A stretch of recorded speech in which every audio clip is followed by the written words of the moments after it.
Every legislator must be held responsible for his own positions and his own vote. That's the way it has to be. Otherwise, there's no purpose in voting for anyone. I'll tell you something interesting. This goes back to what we discussed earlier, this consensus problem. So I'm a member of the board of the JCRC, Jewish Community Relations Council. I've been on the board for many, many years. And I'm a minority, in my opinion. A minority politically, you mean? Yes. Because minority is a registered Republican for sure.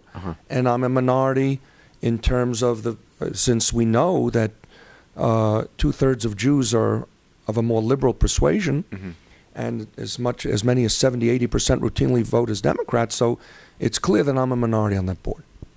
So every year they have what's called a congressional breakfast. All the members of the New York congressional delegation come to the JCRC and talk about Israel. It's really kind of a pandering exercise. I'm speaking out of school, and I know the leadership of JCRC would be very unhappy if they should watch this. But it has to be said. They come, they pander, they love Israel. Israel's our only ally. Everyone's happy, and they say the breakfast was a success. They don't allow any confrontation. They don't want any Q&A because they feel that for other needs in the Jewish community, we're likely to do better with these members if we let them have their little show before the 300 in attendance at the JCRC breakfast. That's the board members and the members of all the Jewish community councils and the heads of all the agencies. So I want to tell you what happened last year.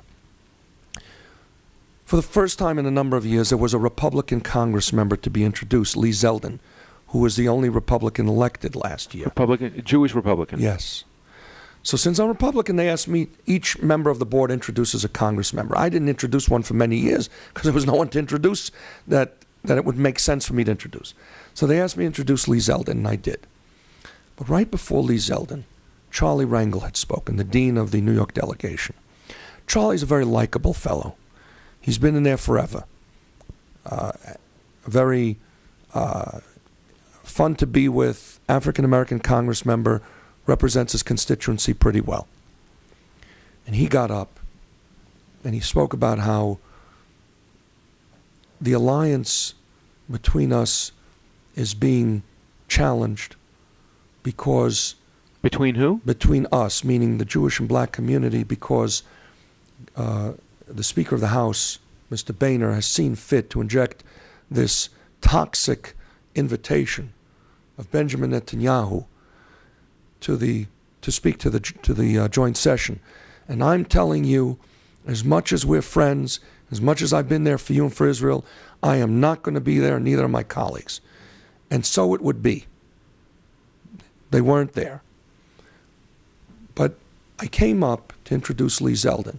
And everyone's looking, because I was there to introduce Lee Zeldin, same as everyone else introduced Congresswoman Meng, who, by the way, is announcing right now, as we're interviewed right now.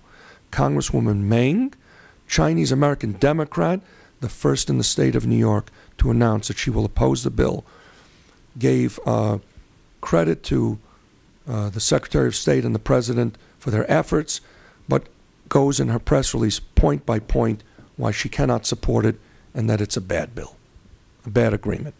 Anyway, I stood up and I said, members of the board, Mr. Chairman, I have to break from the script. And they got very agitated and nervous, and I said, you know, Charlie, you're a war hero. We know you many years. We love you. But I think it's terrible what you just said. We've been there for you. You've been there for us. Our Prime Minister, yes, our Prime Minister, same as your President, Mr. Mandela. He's our Prime Minister. He's coming here to beg for the lives of the Jewish people. That's what he's doing. And it would be a shame if you weren't there.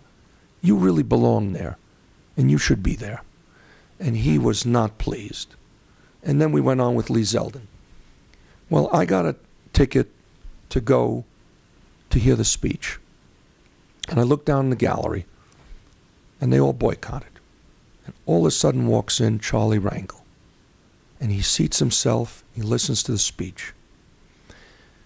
And I went down afterwards, and I saw him because we were on an upper level in the balcony, and the Congress members and the senators were in the galley.